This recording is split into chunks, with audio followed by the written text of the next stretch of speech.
소방 맞은 마님을 구한 머슴의 보답. 마님, 제발 정신을 차리십시오.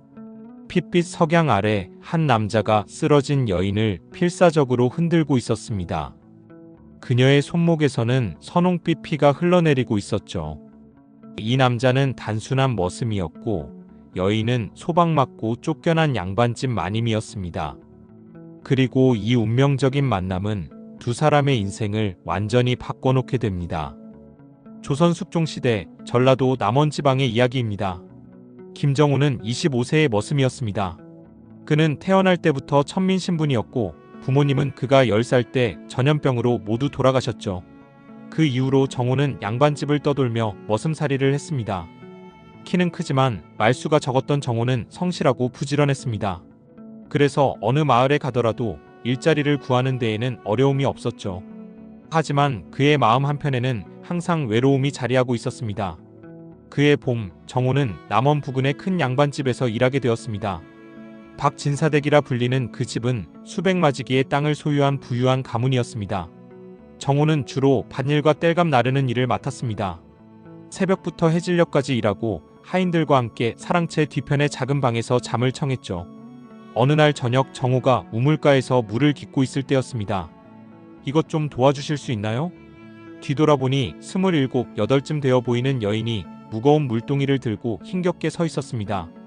여인은 비록 낡은 옷을 입고 있었지만 고운 얼굴에는 품격이 배어 있었죠.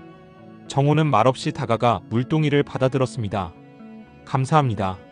안채로 옮겨주시면 됩니다. 여인의 목소리는 부드러웠지만 어딘가 슬픔이 묻어 있었습니다.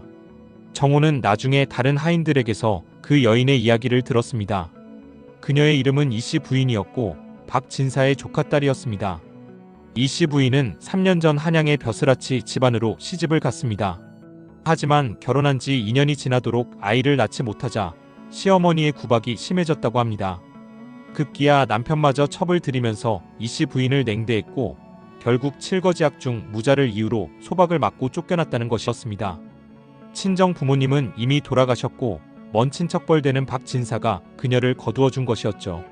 하지만 박진사의 부인은 이씨 부인을 탐탁지 않게 여겼고 그녀에게 온갖 굳은 일을 시켰습니다. 소박 맞고 온 주제에 밥이나 축내고 있으니. 하인들 사이에서도 이런 수군거림이 들렸습니다. 정우는 그 이야기를 듣고 마음이 무거워졌습니다. 자신도 천민으로 태어나 평생 무시당하며 살아온 터라 이씨 부인의 아픔이 남의 일 같지 않았던 것입니다. 그 후로 정우는 이씨 부인을 가끔 마주쳤습니다. 그녀는 항상 묵묵히 일하고 있었습니다. 빨래를 하거나 마당을 쓸거나 장작을 패거나 양반집 교수였던 그녀에게는 익숙지 않은 일들이었지만 그녀는 한 번도 불평하지 않았습니다. 어느 날 정우가 뒷산에서 나무를 하고 내려오는데 샘터 근처에서 이씨 부인이 쪼그리고 앉아 울고 있는 것을 보았습니다. 헉, 헉. 그녀는 소리내어 울지 못하고 손으로 입을 막은 채 어깨를 떨고 있었습니다. 정우는 몇 걸음 뒤로 물러서서 조용히 그 자리를 떠났습니다. 자신이 위로의 말을 건넬 수 있는 처지가 아니라는 것을 잘 알고 있었기 때문입니다. 하지만 그날 밤 정우는 잠을 이루지 못했습니다. 이씨 부인의 떨리는 어깨가 자꾸만 눈앞에 어른거렸습니다. 저 양반이 무슨 죄가 있다고. 정우는 한숨을 쉬었습니다. 초여름이 되었을 무렵이었습니다. 박진사댁에는 잔치가 열렸습니다. 박진사의 장남이 과거에 급제했다는 소식이 들려온 것입니다. 집안은 온통 들썩였고 친척들과 동네 양반들이 모여들었습니다. 이게 얼마만의 경사인가. 박 가문이 영광이로세. 축하 인사가 끊이지 않았습니다. 하인들과 머슴들은 그 어느 때보다 바빴습니다. 손님 접대에 음식 준비까지 쉴 틈이 없었죠. 정우도 아침부터 저녁까지 쉬지 않고 일했습니다. 무거운 짐을 나르고 마당을 정리하고 손님들의 말을 돌보았습니다. 그런데 잔치 분위기 속에서도 이씨 부인만은 그늘진 곳에서 조용히 일하고 있었습니다. 아니, 오히려 그녀에게는 평소보다 더 많은 일이 주어졌습니다. 이씨, 거기서 뭐하고 있나? 어서 부엌으로 가서 설거지 좀 해. 빨래는 다 했나? 마루 청소는? 박진사 부인의 날카로운 목소리가 계속 들려왔습니다. 이씨 부인은 대답도 제대로 하지 못한 채 이리저리 뛰어다녔습니다. 해가 지고 잔치가 한창 무르익었을 때였습니다. 에잇, 쓸모없는 것. 박진사 부인의 고함 소리가 안채에서 들려왔습니다. 소방 맞은 주제에 일도 제대로 못하고 그릇을 깨트리다니. 곧이어 무언가 깨지는 소리와 함께 이씨 부인의 낮은 사과 소리가 들렸습니다. 죄송합니다. 죄송합니다. 됐어. 당장 내 방으로 가서 나오지 마. 저녁밥도 주지 않을 테니 그리 알아. 정호는 마당 구석에서 그 소리를 들으며 주먹을 꽉 쥐었습니다. 하지만 머스민 자신이 할 수 있는 일은 아무것도 없었습니다. 잔치는 밤늦게까지 이어졌습니다. 술에 취한 양반들의 노랫소리가 밤하늘에 울려 퍼졌습니다. 정호는 겨우 일을 마치고 자신의 방으로 돌아가려던 참이었습니다. 그때였습니다. 달빛 아래 누군가 뒷문으로 조용히 빠져나가는 것이 보였습니다. 정호는 본능적으로 그 뒤를 따라갔습니다. 이상하게도 불길한 예감이 들었던 것입니다. 그 사람은 이씨 부인이었습니다. 그녀는 휘청거리며 뒷산 쪽으로 걸어가고 있었습니다. 정호는 조심스럽게 거리를 두고 뒤따랐습니다. 이씨 부인은 집에서 한참을 걸어 숲속 깊은 곳으로 들어갔습니다. 그리고 작은 개울가에 다다랐을 때 그녀는 멈춰 섰습니다. 달빛이 그녀의 얼굴을 비췄습니다. 그 얼굴에는 깊은 절망이 서려 있었습니다. 이제 더 이상은. 그녀가 중얼거렸습니다. 그리고 품속에서 작은 칼을 꺼냈습니다. 정호의 심장이 세차게 뛰었습니다. 안 됩니다. 정호는 달려갔습니다. 하지만 이미 이씨 부인은 칼을 자신의 손목에 대고 있었습니다. 마님. 정호의 외침과 동시에 칼이 그녀의 살갗을 그었습니다. 피가 흘러내렸습니다. 정호는 이씨 부인에게 달려가 칼을 빼앗고 그녀를 붙잡았습니다. 놓아주세요. 제발. 이씨 부인이 힘없이 말했습니다. 제발 그냥 놔주세요. 안 됩니다. 목숨을 끊으시면 안 됩니다. 정호는 급히 자신의 옷자락을 찢어 그녀의 손목을 동여맸습니다. 왜 막으시는 겁니까? 이씨 부인의 눈에서 눈물이 흘러내렸습니다. 저는 이미 살아갈 이유가 없는 사람입니다. 쓸모없고 버림받은. 그렇지 않습니다. 정호가 단호하게 말했습니다. 마님은 아무 잘못도 하지 않으셨습니다. 마님께서 겪으신 일들은 마님의 잘못이 아닙니다. 하지만 마님. 정호는 이씨 부인을 똑바로 바라보았습니다. 소인도 천민으로 태어나 평생 무시당하며 살았습니다. 사람들은 소인을 보며 천한 놈, 쓸모없는 놈이라고 했습니다. 하지만 소인은 압니다. 사람의 가치는 신분이나 남이 정하는 것이 아니라는 것을. 정호의 목소리는 떨렸지만 진심이 담겨 있었습니다. 마님께서도 살아갈 이유가 분명히 있습니다. 아직 보지 못하셨을 뿐입니다. 이씨 부인은 정호를 멍하니 바라보았습니다. 그리고 그만 그의 품에 쓰러졌습니다. 캡이 새로운 시작. 정호는 이씨 부인을 업고 산을 내려왔습니다. 하지만 박진사댁으로 돌아갈 수는 없었습니다. 자살을 시도했다는 사실이 알려지면 이씨 부인에게 더욱 큰 수모가 돌아갈 것이 뻔했기 때문입니다. 정호는 마을에서 조금 떨어진 곳에 있는 빈 움막을 알고 있었습니다. 예전에 나무꾼이 살았다가 떠난 곳이었죠. 그곳으로 이씨 부인을 데려간 정호는 상처를 다시 정성스럽게 치료했습니다. 다행히 상처는 깊지 않았습니다. 이씨 부인은 기절한 채 움직이지 않았습니다. 정호는 밤새 그녀를 지켰습니다. 바깥은 어둡고 추웠지만 그는 꼼짝하지 않고 그녀 곁을 지켰습니다. 동이틀 무렵 이씨 부인이 눈을 떴습니다. 여기는. 그녀는 주위를 둘러보며 혼란스러워했습니다. 산속의 빈 움막입니다. 정호가 조심스럽게 말했습니다. 마님의 상처를 치료하고 이곳으로 모셔왔습니다. 이씨 부인은 천천히 상황을 떠올렸습니다. 그리고 자신의 손목에 감긴 천을 보았습니다. 제가 왜 아직? 죄송합니다. 정호가 고개를 숙였습니다. 소인이 주제넘게 마님의 뜻을 막았습니다. 이씨 부인은 한동안 말이 없었습니다. 그러다가 조용히 물었습니다. 당신은 왜 그러셨습니까? 천민인 당신이 양반인 저를 구해서 무엇이 좋습니까? 소인은. 정호는 말을 고르며 천천히 입을 열었습니다. 소인도 한때 죽고 싶었던 적이 있습니다. 부모님을 잃고 홀로 남았을 때 이 세상에 소인의 자리는 없다고 생각했습니다. 그럼 무엇이 당신을 살게 했습니까? 한 스님의 말씀이었습니다. 정호는 예지를 떠올렸습니다. 소인이 12살 때 절강 근처에서 일한 적이 있습니다. 어느 날 소인이 눈물을 흘리고 있는데 한 스님께서 다가오셨습니다. 정호는 잠시 말을 멈췄다가 이어갔습니다. 스님께서 말씀하시길 이 세상에 쓸모없는 생명은 없다. 작은 풀잎 하나도 흙을 지키고 벌레 한 마리도 제 역할을 한다. 내가 보지 못하는 것뿐 너에게도 반드시 이유가 있다고 하셨습니다. 이씨 부인은 정호의 얼굴을 조용히 바라보았습니다. 그 말이 당신을 살게 했습니까? 당장은 이해하지 못했습니다. 하지만 세월이 지나며 조금씩 알게 되었습니다. 소인이 도운 작은 일들, 소인이 나눈 작은 친절들이 누군가에게는 의미가 있었다는 것을요. 정호는 이씨 부인을 마주 보았습니다. 그래서 감히 말씀드립니다. 마님의 목숨도 분명 소중한 의미가 있다고. 이씨 부인의 눈에서 또다시 눈물이 흘렀습니다. 하지만 이번에는 다른 눈물이었습니다. 고맙습니다. 그녀가 떨리는 목소리로 말했습니다. 정말 고맙습니다. 그날 이후 정호는 이씨 부인을 그 움막에 머물게 했습니다. 박진사댁에는 이씨 부인이 친척집에 갔다는 소식을 전했습니다. 어차피 박진사 부인은 이씨 부인이 없어진 것을 기뻐하며 더 이상 묻지 않았습니다. 정호는 낮에는 박진사댁에서 일하고 밤이 되면 움막으로 가서 이씨 부인을 돌보았습니다. 자신의 식사를 줄여 그녀에게 음식을 가져다 주었고 약초를 구해 상처를 치료했습니다. 이러시면 안 됩니다. 이씨 부인이 걱정스러운 얼굴로 말했습니다. 당신이 굶으면서까지. 괜찮습니다. 정호는 웃으며 말했습니다. 소인은 원래 적게 먹습니다. 하지만 그의 얼굴은 점점 야위어갔습니다.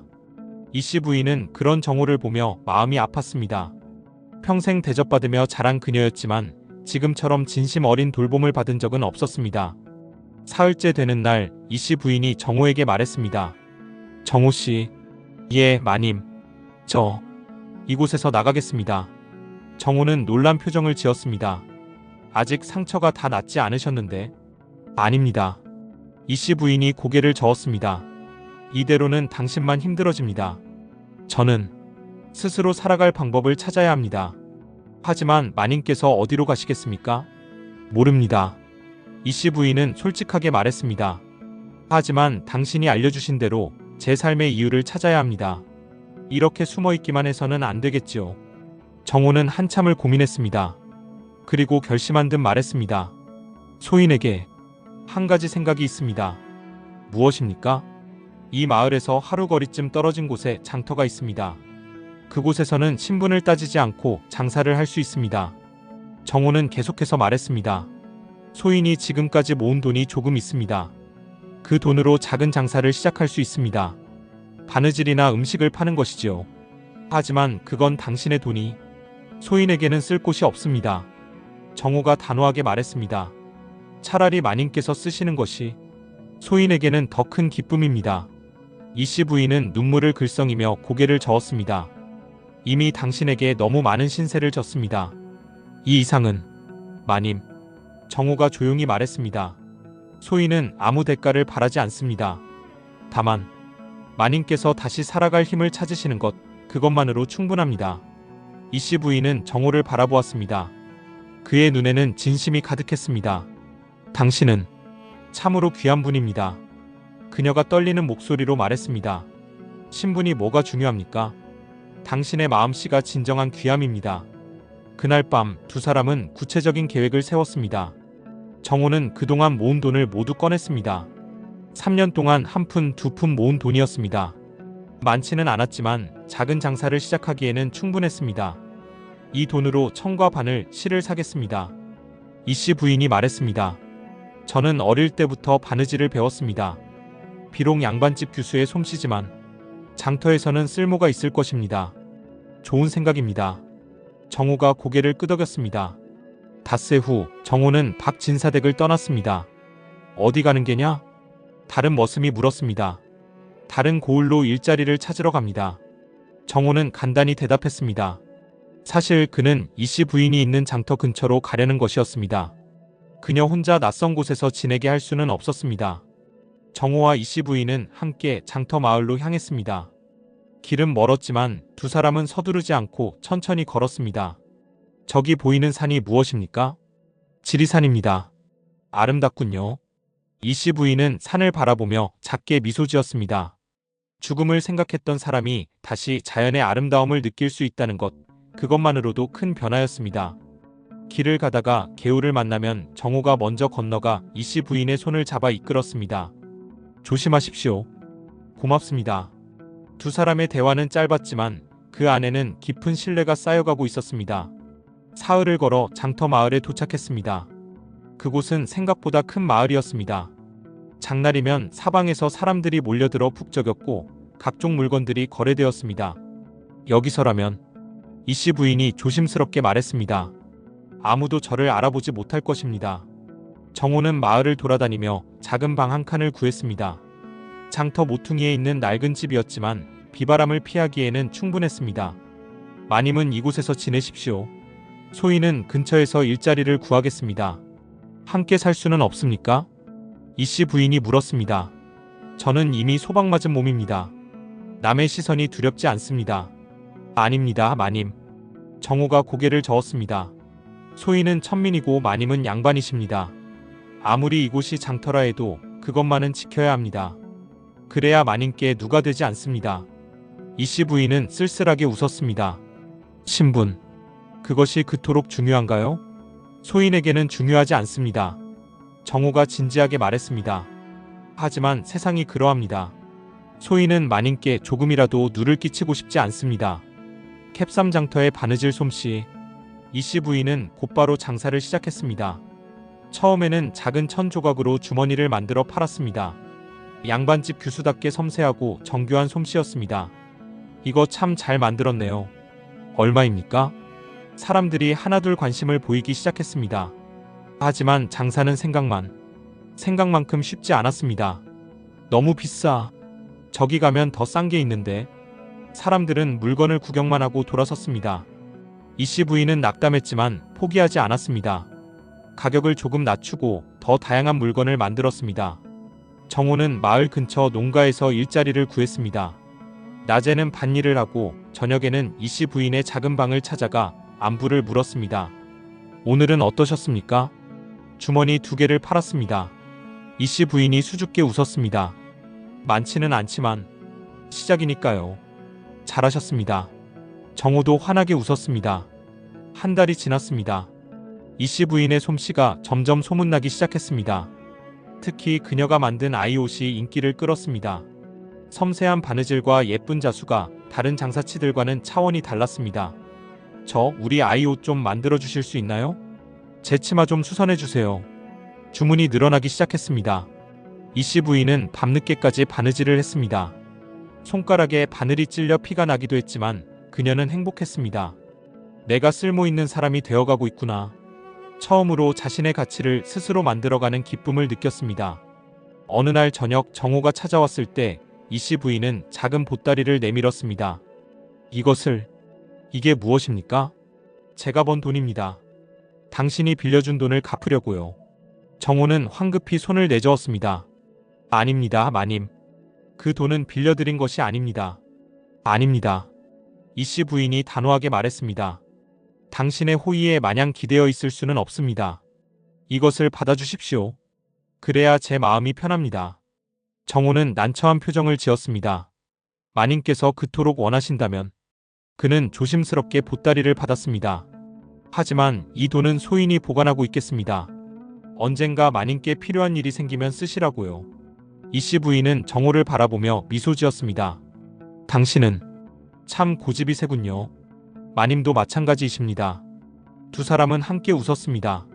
계절이 바뀌어 가을이 왔습니다. 이씨 부인의 바느질 가게는 이제 장터에서 제법 알려진 곳이 되었습니다. 단골 손님들도 생겼고 멀리서 찾아오는 사람들도 있었습니다. 솜씨가 정말 좋아요. 양반댁 마님 솜씨 같아요. 손님들이 칭찬했습니다. 이씨 부인은 웃으며 대답했습니다. 고맙습니다. 더 이상 자신이 소방맞은 여자라는 사실에 움츠러들지 않았습니다. 자신의 능력으로 돈을 벌고 당당하게 살아가고 있다는 자부심이 생겼습니다. 정호도 성실하게 일했습니다. 그가 일하는 농가의 주인은 그의 부지런함에 감탄했습니다. 자네만큼 일 잘하는 머슴은 처음 보네. 주인은 정호에게 보통보다 많은 품삯을 주었습니다. 정호는 그 돈을 모두 저축했습니다. 언젠가 이 씨 부인이 더 큰 가게를 차릴 수 있도록 돕고 싶었습니다. 어느 날 장터에 웬 양반이 나타났습니다. 키가 크고 당당한 풍채의 중년 남자였는데 비단 옷을 입고 있었습니다. 그의 뒤를 따르는 하인들도 여럿이었습니다. 이곳이 바느질을 잘한다는 곳이요? 양반이 이 씨 부인의 가게 앞에서 물었습니다. 예, 그렇습니다. 이 씨 부인이 공손히 대답했습니다. 내 딸의 홀레복을 만들고 싶소. 할 수 있겠소? 홀레복은 매우 중요한 옷이었습니다. 정성과 솜씨가 모두 필요한 일이었죠. 해보겠습니다. 이 씨 부인은 자신있게 대답했습니다. 양반은 비단 1,000을 내주며 한 달 안에 완성해달라고 했습니다. 그리고 후한 값을 제시했습니다. 이 씨 부인은 그날부터 홀레복 제작에 매달렸습니다. 매일 밤늦게까지 바느질을 했습니다. 한 땀 한 땀 정성을 들여 가장 아름다운 옷을 만들기 위해 노력했습니다. 정호는 밤마다 그녀를 찾아가 옆에서 지켜보았습니다. 너무 무리하시면 안 됩니다. 괜찮습니다. 이 일을 잘 마치면 제 가게가 더 유명해질 것입니다. 이 씨 부인의 눈은 희망으로 빛났습니다. 20날이 지났을 때 홀레복이 완성되었습니다. 붉은색 치마에 노란 저고리 그리고 화려한 자수. 정말 아름다운 홀레복이었습니다. 양반이 찾아왔을 때 그는 홀레복을 보고 감탄했습니다. 이거 정말 훌륭하오. 궁중 의녀의 솜씨 같소. 과찬이십니다. 아니오. 이건 정말 예술이오. 양반은 약속한 것보다 더 많은 돈을 주었습니다. 다음에 또 부탁하겠소. 당신의 솜씨를 다른 양반들에게도 소개하겠소. 이 씨 부인은 깊이 감사 인사를 했습니다. 그날 저녁 정호가 찾아왔을 때 이 씨 부인은 환한 얼굴로 말했습니다. 정호 씨, 저 드디어 제대로 된 장사를 할 수 있게 되었습니다. 정말 기쁜 일입니다. 이 모든 것이 당신 덕분입니다. 이 씨 부인의 눈에 눈물이 맺혔습니다. 그날 밤 당신이 저를 구해주지 않았다면 저는 이런 날을 절대 볼 수 없었을 것입니다. 아닙니다, 마님. 정호가 고개를 저었습니다. 마님 스스로 일어서신 것입니다. 소인은 그저 옆에서 지켜본 것뿐입니다. 두 사람은 서로를 바라보며 미소 지었습니다. 겨울이 왔습니다. 이 씨 부인의 가게는 이제 장터에서 가장 유명한 바느질 가게가 되었습니다. 양반집에서도 주문이 들어올 정도였습니다. 그녀는 이제 작은 방이 아닌 제법 큰 집을 얻을 수 있었습니다. 작은 가게도 함께 있어서 손님들을 맞기에 좋았습니다. 마님, 정말 대단하십니다. 정호가 진심으로 말했습니다. 이제 소인의 도움이 필요 없으실 것 같습니다. 무슨 말씀을? 이 씨 부인이 놀란 표정으로 말했습니다. 당신의 도움은 언제나 필요합니다. 사실 정호는 요즘 고민이 많았습니다. 이 씨 부인이 점점 성공하면서 자신과의 신분 차이가 더욱 크게 느껴졌던 것입니다. 나는 여전히 천민머슴일 뿐인데 정호는 이 씨 부인 곁에 있는 것이 오히려 그녀에게 해가 되는 것은 아닐까 걱정했습니다. 어느 날 장터에 소문이 돌았습니다. 이웃 고을의 부유한 상인이 이 씨 부인에게 혼인을 제안했다는 것입니다. 그 상인은 아내를 잃고 홀로 지내는 사람이라더군. 나이도 마님과 비슷하고 재산도 많대. 마님께 정말 좋은 기회 아닌가? 사람들의 수군거림이 정호의 귀에도 들렸습니다. 그날 밤 정호는 이 씨 부인을 찾아갔습니다. 마님, 소문을 들었습니다. 아, 이 씨 부인이 난처한 표정을 지었습니다. 그 이야기 말인가요? 그 상인은 좋은 사람이라고 합니다. 마님께서 다시 시작하시기에 싫습니다. 이 씨 부인이 단호하게 말했습니다. 저는 다시는 결혼하지 않을 것입니다. 하지만 마님께서 혼자 사시기에는 혼자가 아닙니다. 이 씨 부인이 정호를 똑바로 바라보았습니다. 당신이 있지 않습니까? 정호는 가슴이 뛰었습니다. 소인은 그저 머슴일 뿐입니다. 당신은 저에게 가장 소중한 사람입니다. 이 씨 부인의 목소리가 떨렸습니다. 신분이 무엇입니까? 당신은 제 목숨을 구해주셨고 제가 다시 일어설 수 있게 도와주셨습니다. 당신의 마음씨와 인품은 그 어떤 양반보다 고귀합니다. 마님, 정호씨. 이 씨 부인은 용기를 내어 말했습니다. 저는 당신을 단순한 은인으로만 생각하지 않습니다. 정호는 숨이 멎을 것 같았습니다. 저도 마님을. 하지만 그는 끝내 말을 잇지 못했습니다. 두 사람 사이에 침묵이 흘렀습니다. 소인은 천민입니다. 정호가 고통스럽게 말했습니다. 마님과 함께한다면 마님께 오명이 씌워질 것입니다. 상관없습니다. 소인에게는 아무것도 없습니다. 재산도 신분도 가문도 없습니다. 그런 것은 필요 없습니다. 이씨 부인이 정호의 손을 잡았습니다. 저에게 필요한 것은 진심뿐입니다. 정호는 떨리는 손으로 그녀의 손을 꽉 잡았습니다. 소인은 평생 마님을 지키겠습니다. 그날 밤 두 사람은 서로의 마음을 확인했습니다. 신분의 벽은 높았지만 그들의 사랑은 그보다 더 깊었습니다. 하지만 세상은 그들을 곱게 보지 않았습니다. 양반이던 여자가 천민과 함께 산다니 소박 맞더니 이제 완전히 정신을 놓았구만. 뒷말이 무성했습니다. 어떤 사람들은 이씨 부인의 가게에 오지 않겠다고 했습니다. 하지만 이씨 부인은 흔들리지 않았습니다. 떠날 사람은 떠나게 두십시오. 그녀는 정호에게 말했습니다. 제 솜씨를 알아주는 사람들은 남을 것입니다. 정말로 그러했습니다. 소문에 개의치 않는 사람들, 진짜 솜씨를 알아보는 사람들은 여전히 찾아왔습니다. 그리고 시간이 지나면서 사람들의 수군거림도 점차 잦아들었습니다. 뭐 사실 저 둘이 잘 어울리긴 하지. 정호는 정말 성실한 사람이야. 천민이지만 인품이 좋아. 마님도 행복해 보이던데? 사람들의 시선이 조금씩 바뀌기 시작했습니다.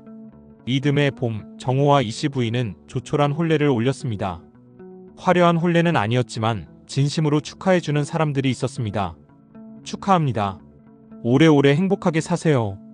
장터의 장사치들과 단골 손님들이 작은 잔치를 베풀어 주었습니다. 혼례를 마친 날 밤, 정호는 이씨 부인에게 말했습니다.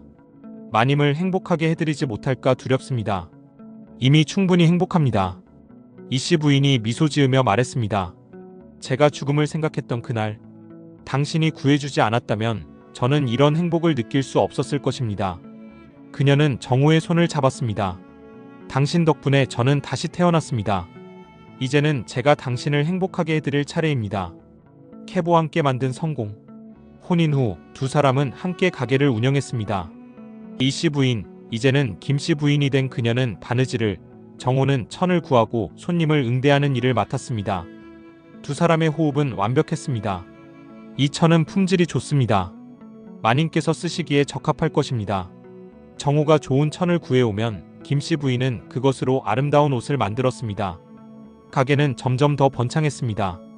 이제는 인근 고을에서도 주문이 들어왔고 양반집 혼수품까지 맡길 정도였습니다. 당신의 안목 덕분입니다. 김씨 부인이 말했습니다. 당신이 좋은 천을 구해주시니 제가 일하기가 훨씬 수월합니다. 아닙니다. 모두 마님의 솜씨 때문입니다. 정호가 겸손하게 말했습니다. 두 사람은 서로를 존중하고 아꼈습니다. 1년이 지났을 때 김씨 부인이 임신을 했습니다. 정말입니까? 정호는 믿기지 않는다는 표정으로 물었습니다. 예, 의원이 확인해 주었습니다. 김씨 부인의 얼굴에는 환한 미소가 퍼졌습니다. 정호는 그녀를 조심스럽게 안았습니다. 고맙습니다. 정말 고맙습니다. 그의 눈에서 눈물이 흘러내렸습니다. 이제 우리에게도 가족이 생기는 것입니다.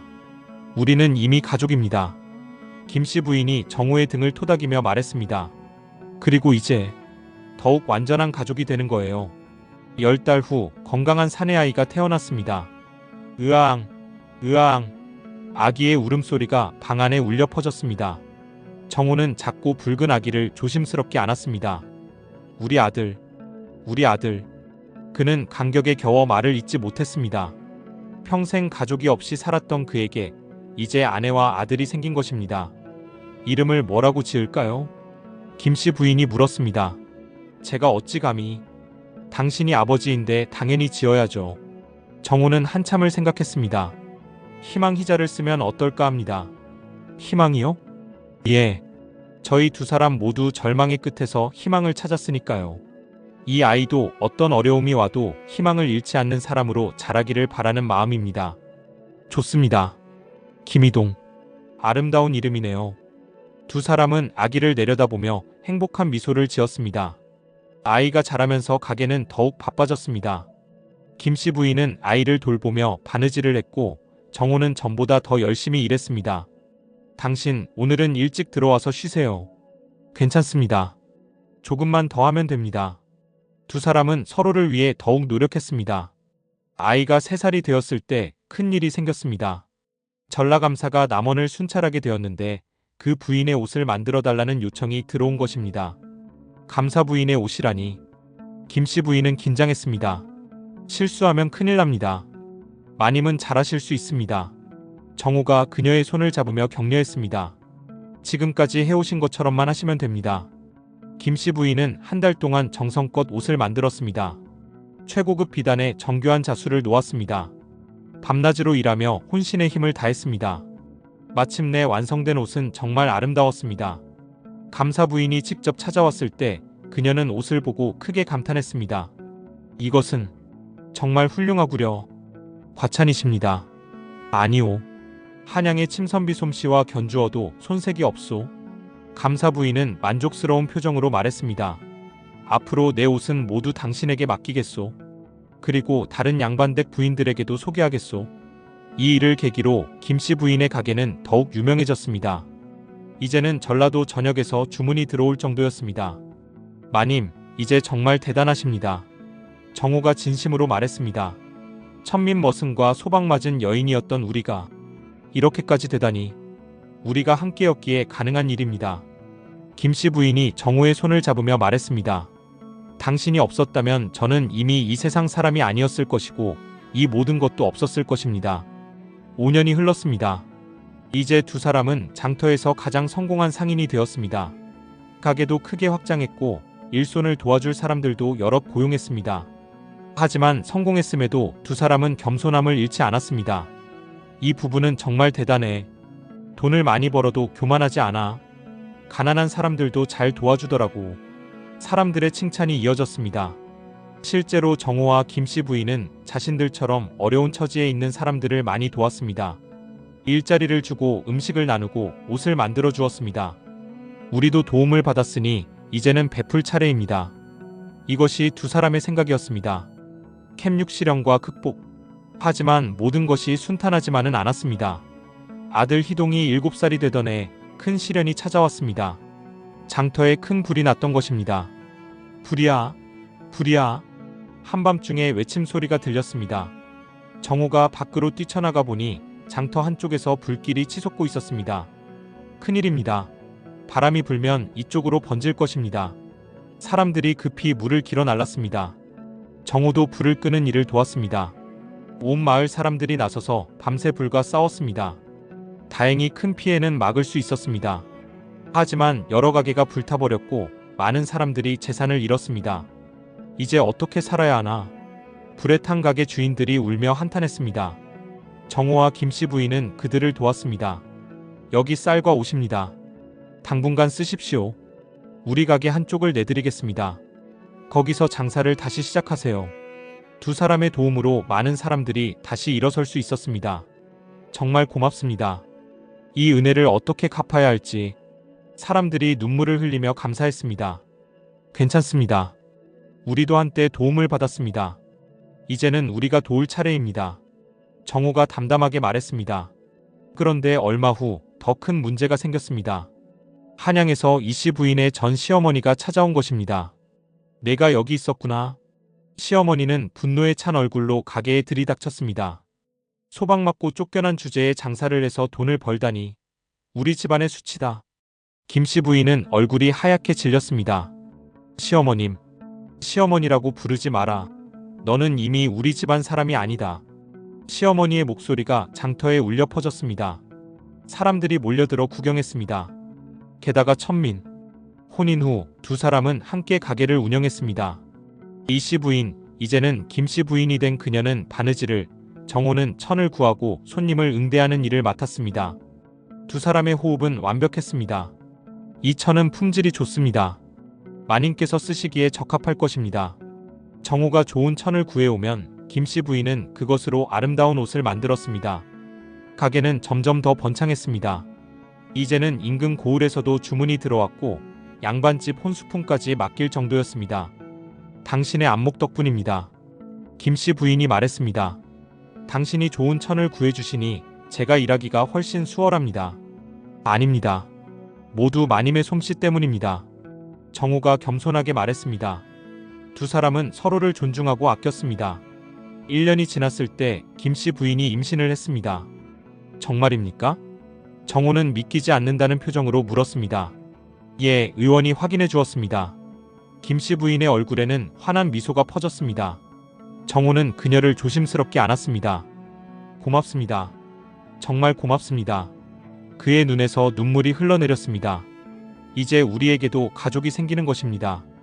우리는 이미 가족입니다. 김씨 부인이 정호의 등을 토닥이며 말했습니다. 그리고 이제 더욱 완전한 가족이 되는 거예요. 10달 후 건강한 사내아이가 태어났습니다. 으아앙, 으아앙. 아기의 울음소리가 방 안에 울려 퍼졌습니다.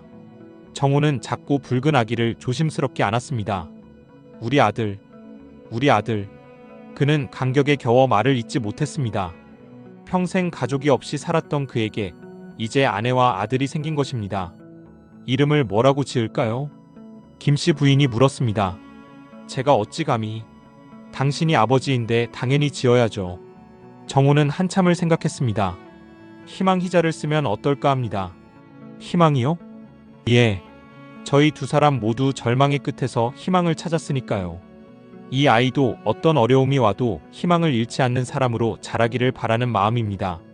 좋습니다. 김희동. 아름다운 이름이네요. 두 사람은 아기를 내려다보며 행복한 미소를 지었습니다. 아이가 자라면서 가게는 더욱 바빠졌습니다. 김씨 부인은 아이를 돌보며 바느질을 했고 정호는 전보다 더 열심히 일했습니다. 당신 오늘은 일찍 들어와서 쉬세요. 괜찮습니다. 조금만 더 하면 됩니다. 두 사람은 서로를 위해 더욱 노력했습니다. 아이가 3살이 되었을 때 큰일이 생겼습니다. 전라감사가 남원을 순찰하게 되었는데 그 부인의 옷을 만들어 달라는 요청이 들어온 것입니다. 감사 부인의 옷이라니. 김씨 부인은 긴장했습니다. 실수하면 큰일 납니다. 마님은 잘하실 수 있습니다. 정호가 그녀의 손을 잡으며 격려했습니다. 지금까지 해오신 것처럼만 하시면 됩니다. 김씨 부인은 한 달 동안 정성껏 옷을 만들었습니다. 최고급 비단에 정교한 자수를 놓았습니다. 밤낮으로 일하며 혼신의 힘을 다했습니다. 마침내 완성된 옷은 정말 아름다웠습니다. 감사 부인이 직접 찾아왔을 때 그녀는 옷을 보고 크게 감탄했습니다. 이것은 정말 훌륭하구려. 과찬이십니다. 아니오. 한양의 침선비 솜씨와 견주어도 손색이 없소. 감사 부인은 만족스러운 표정으로 말했습니다. 앞으로 내 옷은 모두 당신에게 맡기겠소. 그리고 다른 양반댁 부인들에게도 소개하겠소. 이 일을 계기로 김씨 부인의 가게는 더욱 유명해졌습니다. 이제는 전라도 전역에서 주문이 들어올 정도였습니다. 마님, 이제 정말 대단하십니다. 정호가 진심으로 말했습니다. 천민머슴과 소방맞은 여인이었던 우리가 이렇게까지 되다니. 우리가 함께였기에 가능한 일입니다. 김씨 부인이 정호의 손을 잡으며 말했습니다. 당신이 없었다면 저는 이미 이 세상 사람이 아니었을 것이고 이 모든 것도 없었을 것입니다. 5년이 흘렀습니다. 이제 두 사람은 장터에서 가장 성공한 상인이 되었습니다. 가게도 크게 확장했고 일손을 도와줄 사람들도 여럿 고용했습니다. 하지만 성공했음에도 두 사람은 겸손함을 잃지 않았습니다. 이 부부는 정말 대단해. 돈을 많이 벌어도 교만하지 않아. 가난한 사람들도 잘 도와주더라고. 사람들의 칭찬이 이어졌습니다. 실제로 정호와 김씨 부인은 자신들처럼 어려운 처지에 있는 사람들을 많이 도왔습니다. 일자리를 주고 음식을 나누고 옷을 만들어 주었습니다. 우리도 도움을 받았으니 이제는 베풀 차례입니다. 이것이 두 사람의 생각이었습니다. 하지만 모든 것이 순탄하지만은 않았습니다. 아들 희동이 7살이 되던 해 큰 시련이 찾아왔습니다. 장터에 큰 불이 났던 것입니다. 불이야, 불이야. 한밤중에 외침 소리가 들렸습니다. 정호가 밖으로 뛰쳐나가 보니 장터 한쪽에서 불길이 치솟고 있었습니다. 큰일입니다. 바람이 불면 이쪽으로 번질 것입니다. 사람들이 급히 물을 길어 날랐습니다. 정호도 불을 끄는 일을 도왔습니다. 온 마을 사람들이 나서서 밤새 불과 싸웠습니다. 다행히 큰 피해는 막을 수 있었습니다. 하지만 여러 가게가 불타버렸고 많은 사람들이 재산을 잃었습니다. 이제 어떻게 살아야 하나? 불에 탄 가게 주인들이 울며 한탄했습니다. 정호와 김씨 부인은 그들을 도왔습니다. 여기 쌀과 옷입니다. 당분간 쓰십시오. 우리 가게 한쪽을 내드리겠습니다. 거기서 장사를 다시 시작하세요. 두 사람의 도움으로 많은 사람들이 다시 일어설 수 있었습니다.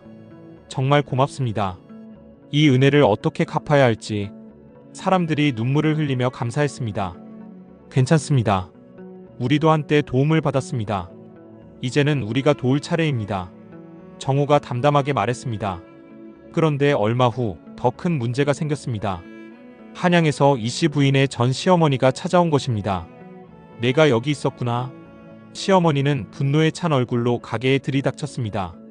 소박 맞고 쫓겨난 주제에 장사를 해서 돈을 벌다니 우리 집안의 수치다.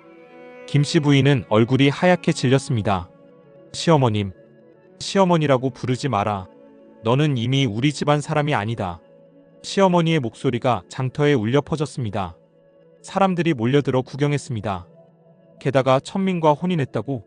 완전히 미쳤구나. 시어머니는 계속 소리를 질렀습니다. 정호가 앞으로 나섰습니다. 부인, 진정하십시오. 내가 누구냐? 아, 그 천민 남편이로구나. 시어머니가 정호를 노려보았습니다. 감히 양반집 여자를 꿰어냈어? 아닙니다.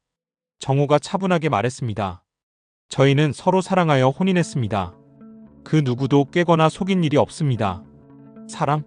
신분이 다른데 무슨 사랑이냐? 시어머니는 비웃었습니다. 그때 김씨 부인이 나섰습니다. 시어머님, 그녀의 목소리는 떨렸지만 단호했습니다. 저는 이미 댁의 며느리가 아닙니다. 제가 소박을 맞았을 때 그 인연은 끝났습니다. 뭐라고? 저는 이제 김정호의 아내이고 아이의 어미입니다. 제 삶은 제가 선택합니다. 김씨 부인은 정호의 손을 꽉 잡았습니다. 이 사람은 천민이지만 저를 진심으로 사랑하고 존중해줍니다. 양반 남편이 해주지 못한 것을 이 사람은 해주었습니다. 이것이... 시어머니는 말문이 막혔습니다. 돌아가십시오. 김씨 부인이 단호하게 말했습니다. 다시는 저를 찾아오지 마십시오. 저는 이미 다른 삶을 살고 있습니다. 시어머니는 분을 참지 못하고 소리쳤습니다. 좋다. 너는 이제 완전히 천민이다. 양반 신분을 버린 것이다. 상관없습니다.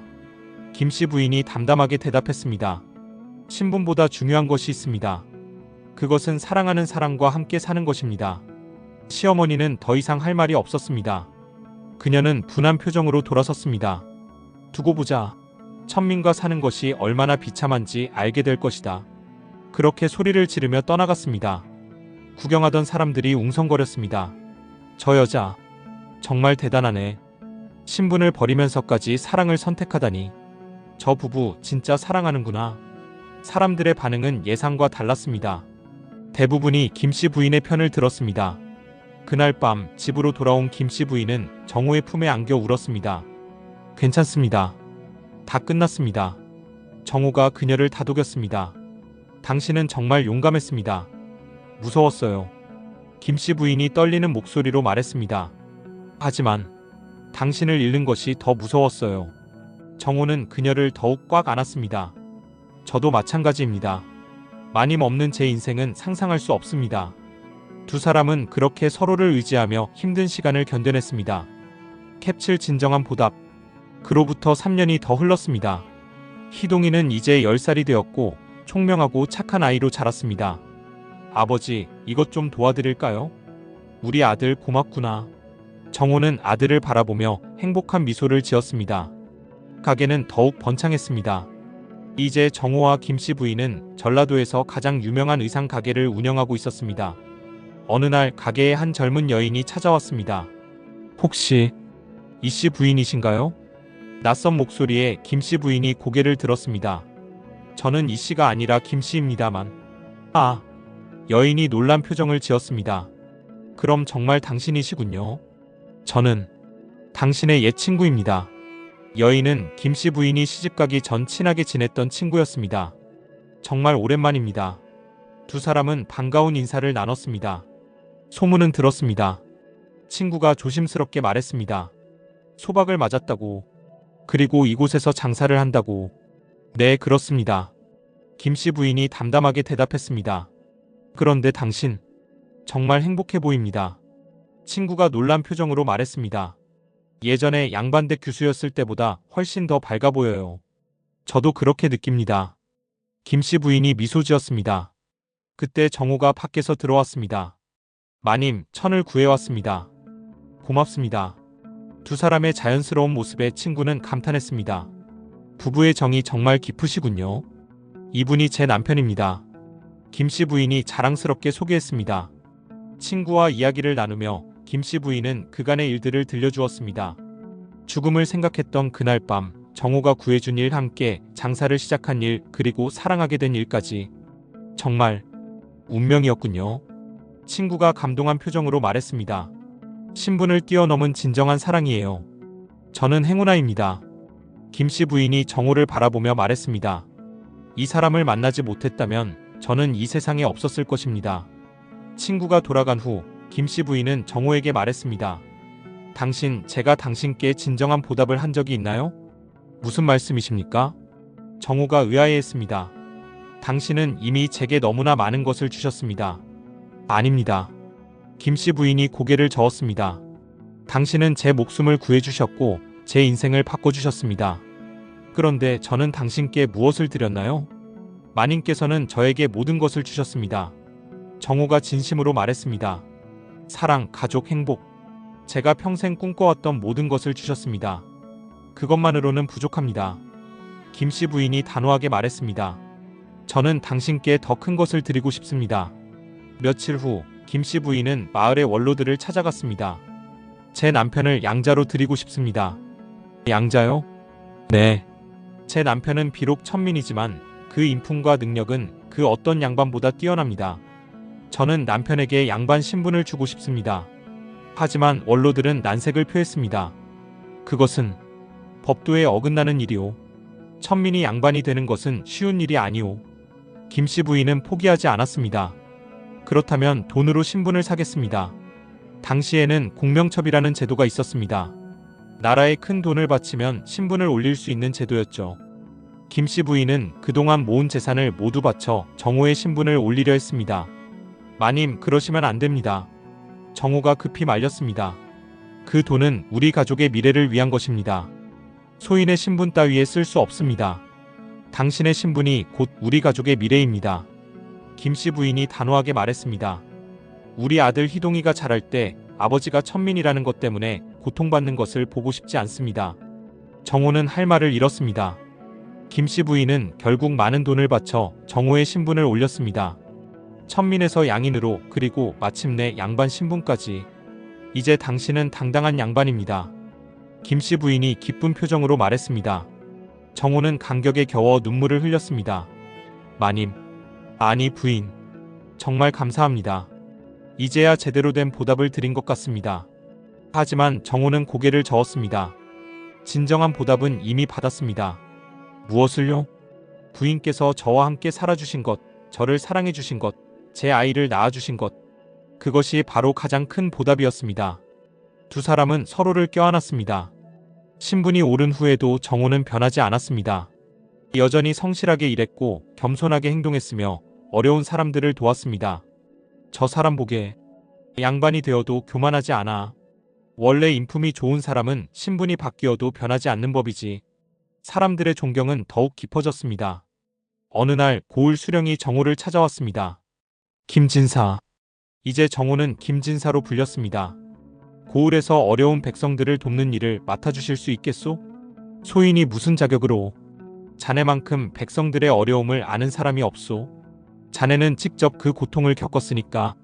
수령의 말에 정호는 고개를 끄덕였습니다. 미력 하나마 돕겠습니다. 그날부터 정호는 고을의 황곡 관리를 맡았습니다.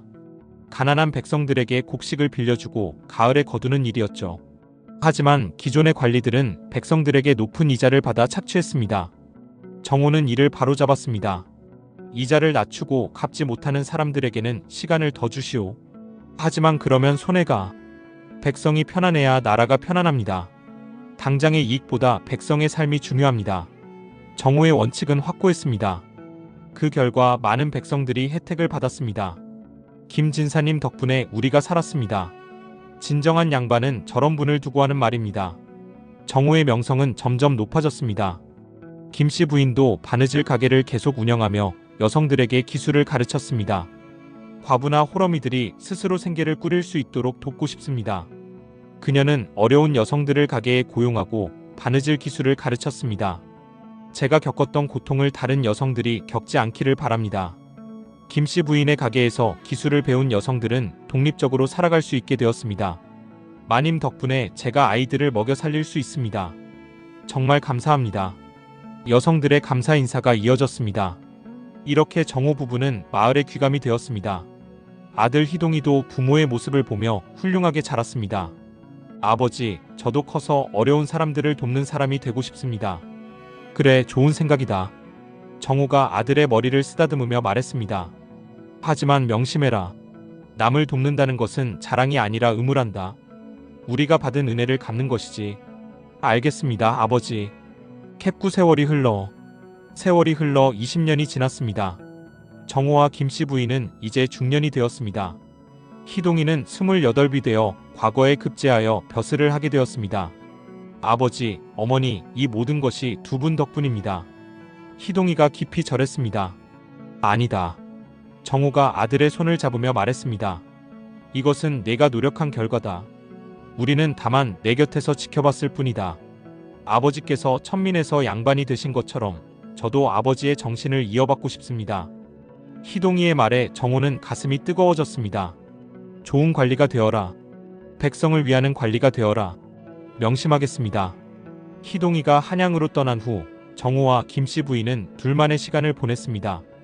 우리가 참 먼 길을 왔습니다. 김씨 부인이 감회에 젖어 말했습니다.